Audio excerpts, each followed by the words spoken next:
All right, so people was asking me, can I get a podcast, get on YouTube? Like, it was in my comments, in my DMs, and I was like, you know what? I got y'all, like 2026. So anybody that follows my TikTok page, I'm going to put the link to my TikTok, my Instagram. I'm going to post it. We know we talk ball on here, anybody that follows me. So anybody that's new, follow, like, subscribe, share, all that stuff. But we're going to be doing real basketball talk on here. So with that being said, let's get into it. The way Boston is performing, like, doesn't surprise me at all. Because your other team, I think, is going to be good to surprise people is Boston Celtics. I think they're going to be a top 6 seed. They have their system. They got some more shooters. They're playing defense. They got younger. You know, their defense is looking more like OKC style so far, from what I've seen, as opposed to last year or the year before with those veteran guys a little bit better individually. They're playing more team defense. I think they're going to surprise people. Because you're looking at a team, they won a championship. They have a culture. They have an identity. They have a style of play. They have a system. And all the guys that are there, for the most part, understand their role, understand that system, and come from that culture.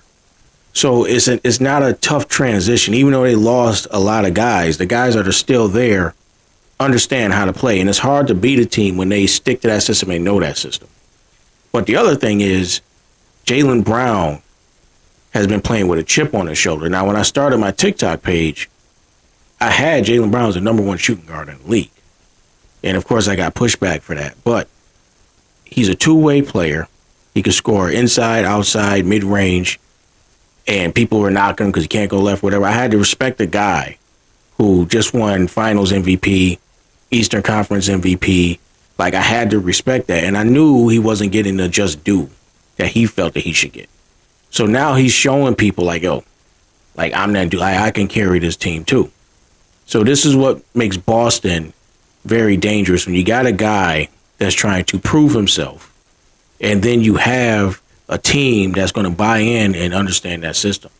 So I'm not saying they're going to win a championship or, you know, get to the Eastern Conference Finals or anything like that, but people didn't expect them to be this good either. People were sitting there saying to tank and be a bad team, all those things. Like, they're not. So they're going to be in the playoffs. They're going to be a tough out for whoever they play. And that's because the Celtics stick to their identity, and they have a leader on the team that is going to show his superstar level. Like, nobody can deny right now that he is a top 10 player in this league. And you would put him over some guys like a Luka, you know, at this point in time. So, shout out to the Celtics. Now, one hot button topic on my TikTok page has always been the Denver Nuggets. And it's not because of, you know, not saying, like, I don't trash their team. You know, we usually debate about the philosophy and the direction of the team. So most Denver fans felt like getting rid of MPJ was the best thing for the team. They felt like, hey, you know, he hasn't been playing well last year in the playoffs, even though he was hurt. He takes up a lot of cap. We can get more depth, because they felt like, okay, we didn't have enough depth to get to the championship. Me, I was always under the impression that Mike Malone's system didn't really capitalize on all the talent he had on the roster. So listen to what Adelman had to say about Michael Porter Jr.'s role on that team. Even though they won a championship, they haven't really been back. So listen to what he had to say. Yeah, I mean, Mike has this ability. He always has. But for us, you know, he sacrificed, you know, and that's just the way it was. Our two-man game is it's been successful, and him in the corner with Aaron Gordon, the dunker, was quite a thing. And so it's Michael. You know, I thought we used him the right way. I'm sure he would disagree with me completely, which is okay. But yeah. So for me, I always felt like Denver had enough talent to win championships and to get back to the finals, because let's be honest. When they won their championship, their run was against teams that didn't even win 50 games. Like, these teams were barely above 500. So they did what they were supposed to do. They're better teams. They're supposed to beat them. You only could play against who you matched up with. But since they've been playing better teams and matching up with better teams in the playoffs, they haven't been back since. And I think a lot of it had to do with Jokic dominating the ball, like Mike Malone's system. It was Jokic dominating the ball, two-man with Jamal Murray, and like he said, Aaron Gordon in the dunker spot, Michael Porter in the corner. Now, we all know that Aaron Gordon and Michael Porter Jr. are more talented than standing in certain spots. They can do more than that. So I felt like under Adelman's system, which is a little bit more balanced and guys have a little bit more freedom, Michael Porter Jr., Aaron Gordon, or even Westbrook, like if you brought this team back, I felt like they could make a deep run or probably win the championship because you have enough talent. You have enough guys. Like in the playoffs, you're not going that deep into the bench anyway when you talk about depth and so on and so forth. So it's a different idea. Now, I'm not saying that Denver can't win the championship this year because they do have depth. Jokic is playing at a fantastic level. But so far, given the evidence that we have, they haven't been able to beat really good teams. So it's going to be interesting to see that if their depth does what they're supposed to do to perform like they are thought to perform, how they do in the playoffs. But I feel like they're going to need a Michael Porter Jr. They're going to need a Westbrook because you're going to need somebody else that can create their own shot, get their own buckets. You know, somebody like Westbrook that can create for other people, even Jokic. Like Jokic liked playing with Westbrook. So I don't understand why they didn't bring it back. But we'll see what happens. But I think that they're a good team. But I think they're going to miss Michael Porter Jr. Now, this is an interesting topic because this is talking about the future of the NBA. We're talking about Darryn Peterson. Now, I've been in debates on Twitter lately about Darryn Peterson because Darryn Peterson is giving me Ben Simmons vibes.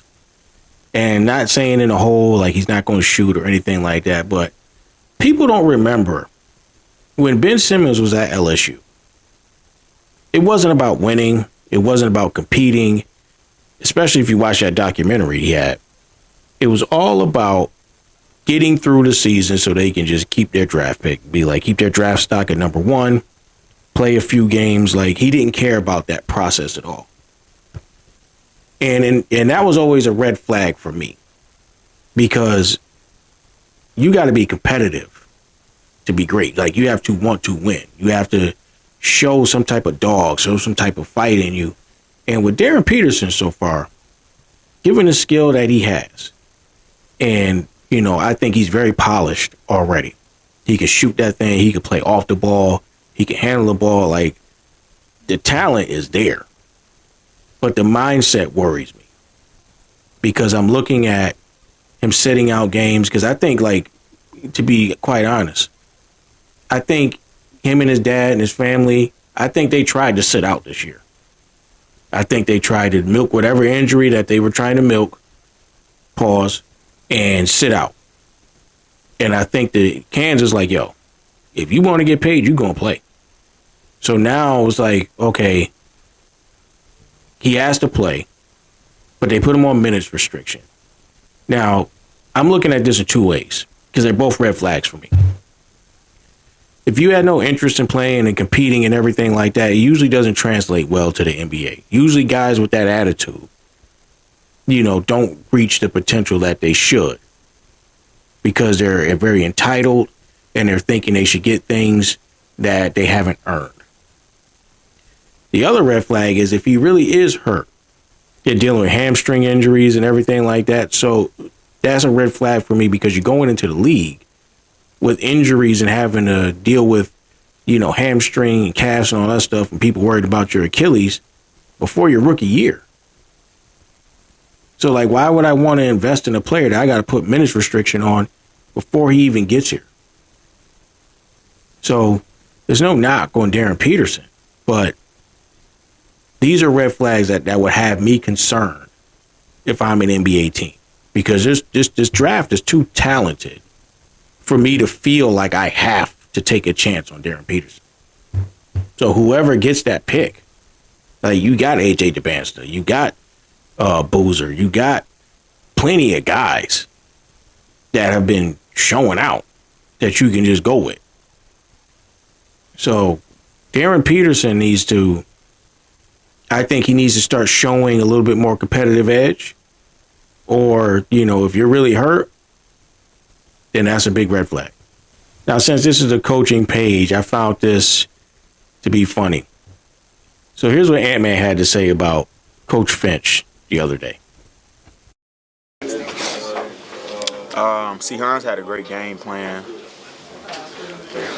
and I think we just, most of the time we just don't listen to the game plan. But when we listen to it and execute it, we'd be pretty good. Why is that? Why is that sometimes a struggle? I don't know. We hard headed. We want to make the game harder, but we listened tonight and it worked. Here's a little insight with coaching, because most people can't see. Now, to the trained eye, you can watch a game and you can kind of see the team's game plan. You can see the scheme that they wanted to do. You can see what they wanted to attack offensively. You can see those things. But most times you can't see when players are going rogue or not listening to the coach or not following the game plan. And Ant-Man is basically admitting, like, yo, we just flat out, we was losing games, we wasn't listening to the coach. Now, there's always going to be players that feel like they got a better idea. Okay?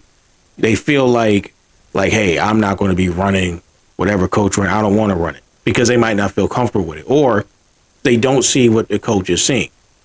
Because the coach, I guarantee you, has looked at more film, studied the other team way more, and devised a game plan to counter what that team does. So you got to get players to kind of trust it. Okay? And that's what's been interesting to find out this year, because one of the topics that nobody's talking about is teams and players not listening to game plans and following the coach. Like, here's what J.J. Redick had to deal with the other day. I mean, I don't know what else to do. I do a lot of joysticking over there on the sideline.